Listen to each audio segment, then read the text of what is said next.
नमस्कार दोस्तों। आज हम एक ऐसे नॉवल की बात करने जा रहे हैं जिसे इंग्लिश लिटरेचर का शायद सबसे बड़ा मास्टरपीस माना जाता है, जॉर्ज एलियट का मिडिल मार्च। पर सवाल यह है कि आखिर इसमें इतना खास है क्या? चलिए इसके पन्नों में छुपी दुनिया को एक्सप्लोर करते हैं। तो सबसे पहले शुरुआत करते हैं इसकी लेखिका से। इनका नाम था जॉर्ज एलियट, लेकिन ये उनका असली नाम नहीं था। असली नाम था मैरियान एवंस। विक्टोरियन समय की एक बहुत ही पावरफुल नॉवेलिस्ट थी। अब आप सोचेंगे उन्होंने एक मर्द का नाम क्यों रखा? उस जमाने में आप जानते हैं महिला राइटर्स को उतनी सीरियसनेस से नहीं लिया जाता था। तो जॉर्ज एलियट नाम के पीछे उनकी एक ही कोशिश थी कि उनके काम को पढ़ा जाए, उनके जेंडर को नहीं।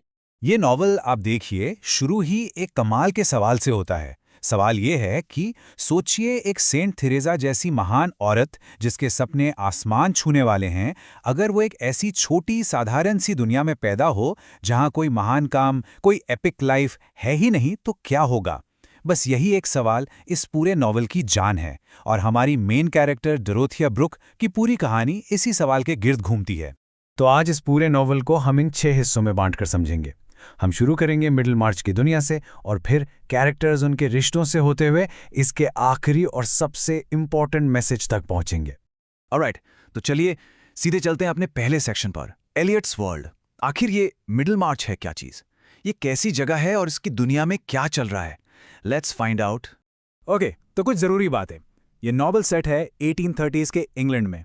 अब ये टाइम पीरियड बहुत इंपॉर्टेंट है क्योंकि उस वक्त बड़े बड़े पॉलिटिकल और सोशल चेंजेस हो रहे थे, जैसे कि ग्रेट रिफॉर्म बिल, और इसका जॉनरा है विक्टोरियन रियलिज्म। इसका सीधा सा मतलब है कि इसमें आपको कोई फैंटेसी या अजीब चीजें नहीं मिलेंगी, बिल्कुल सच्ची आम लोगों की जिंदगियों की कहानी है। और सबसे इंटरेस्टिंग चीज, इसका स्ट्रक्चर।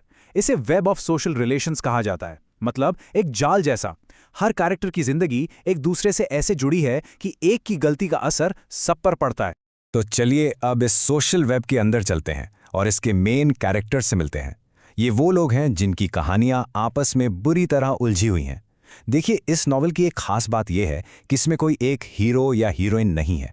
यहाँ कई जिंदगियां एक साथ पैरेलल चल रही हैं। बेसिकली इस नोवेल में हमें 4 मेन स्टोरीज देखने को मिलती हैं। पहली है डोरोथिया की, जो एक आइडियलिस्ट लड़की है। दूसरी है डॉक्टर लिडगेट की, जो एक बहुत एम्बिशियस डॉक्टर है। फिर आती है फ्रेड और मेरी की कहानी, जो एक आम मिडिल क्लास जोड़ी है। और आखिर में मिस्टर बुलस्ट्रोड, एक बैंकर जिसका अतीत काफी डार्क है। और ये चारों कहानियां ये अलग अलग नहीं हैं, ये आपस में इतनी ब्रिलियंटली जुड़ी हुई हैं कि सब मिलकर मिडिल मार्च शहर की पूरी पिक्चर बना देती हैं। अब आते हैं इस नॉवल के एक बहुत ही इंपॉर्टेंट थीम पर, शादी। पर एक मिनट, ये कोई डिज्नी की फेरी टेल वाली शादी नहीं है, बिल्कुल नहीं। यहाँ शादी एक रिस्की एक्सपेरिमेंट है, एक ऐसी आग की परीक्षा जहाँ दो लोगों के ईगो, उनके सपने और उनकी सारी कमजोरियां आमने सामने आकर टकराती। और इस परीक्षा में हमारे 2 मेन कैरेक्टर्स डोरोथिया और लिडबेट बुरी तरह फेल हो जाते हैं। देखिए, डोरोथिया एक बूढ़े स्कॉलर कैसाबॉन से शादी करती है। क्यों? क्योंकि उसे लगता है वो उसके साथ मिलकर कोई महान काम करेगी। पर असल में उनकी शादी दिमागी और दिल के लेवल पर एकदम खोखली निकलती है। उधर लिडगेट की शादी देखिए, उसकी पत्नी रोसमॉन्ड को उसके बड़े बड़े सपनों से कोई मतलब नहीं।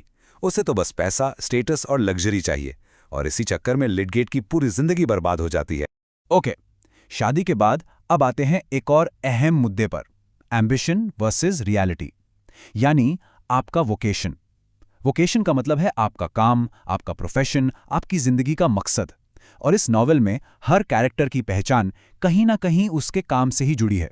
और यहाँ भी हर कैरेक्टर का अपने काम को देखने का नजरिया एकदम अलग है। जैसे एक कैरेक्टर है केलिब गार्थ।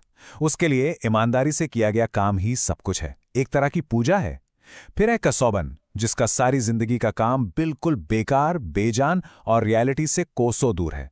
लिडगेट बेचारा इतना ब्रिलियंट डॉक्टर है, लेकिन अपनी पर्सनल लाइफ की प्रॉब्लम्स में फंसकर अपना करियर तबाह कर लेता है।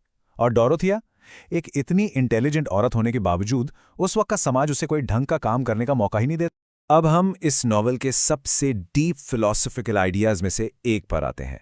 यह है ईगोइज्म पर एक सबक, यानी अहंकार। और इसे समझाने के लिए जॉर्ज एलियट एक आईने की, एक पियर ग्लास की बहुत ही खूबसूरत मिसाल देती हैं। एलियट कहती हैं कि जरा इमेजिन कीजिए, एक आईना है और उस पर हर तरफ स्क्रैचेस पड़े हैं, बेमतलब रैंडम निशान। लेकिन जैसे ही आप उसके सामने एक जलती हुई मोमबत्ती रखते हैं तो जादू हो जाता है। अचानक वो सारे बेमतलब स्क्रैचेस उस मोमबत्ती के चारों तरफ खूबसूरत सर्कल्स में दिखने लगते हैं। ऐसा लगता है जैसे वो सारे निशान उस मोमबत्ती के लिए ही बने। तो ये मोमबत्ती क्या है? ये मोमबत्ती है हमारा ईगो, हमारा अहंकार। बिल्कुल उस मोमबत्ती की तरह हमारा ईगो भी हमें ये फील कराता है कि हम ही यूनिवर्स का सेंटर हैं, कि दुनिया में जो कुछ भी हो रहा है वो हमारे ही इर्द गिर्द घूम रहा है। इस नॉवल में रोजेनमॉन्ड विंसी इसका परफेक्ट और सबसे अहम नेगेटिव एग्जाम्पल है। उसकी दुनिया सिर्फ उससे शुरू और उसी पर खत्म होती है। तो इतनी सारी गलतियां, इतनी टूटी हुई शादियां, इतने टूटे हुए सपने, इन सब के बाद आखिर ये नॉवल हमें सिखाना क्या चाहता है? क्या इसका मैसेज है? और यही इस नॉवल की सबसे बड़ी खूबसूरती है। इसका जवाब किसी बड़ी हीरोइक चीज में नहीं है, बल्कि बहुत ही छोटी छोटी चीजों में छुपा है। देखिए, नॉवल के एंड में जॉर्ज एलियट साफ साफ कहती हैं कि डोरोथिया को वो एपिक लाइफ नहीं मिली। वो महान जिंदगी जिसके उसने सपने देखे थे वो पूरी नहीं हुई। उसने इतिहास के पन्नों पर अपना नाम नहीं लिखा, वो एक आम इंसान की तरह ही जी। लेकिन, और अब ध्यान से सुनिएगा क्योंकि यही इस पूरे नॉवल का निचोड़ है, एलियट लिखती हैं कि दुनिया में जो अच्छाई बढ़ रही है वो कुछ हद तक अनहिस्टोरिक एक्ट्स पर निर्भर करती है। अनहिस्टोरिक एक्ट्स मतलब वो छोटे छोटे काम जो इतिहास की किताबों में नहीं लिखे जाते। डोरोथिया की दया, उसकी अच्छाई, इनका असर उसके आसपास के लोगों पर धीरे धीरे, चुपचाप लेकिन बहुत गहराई से पड़ा।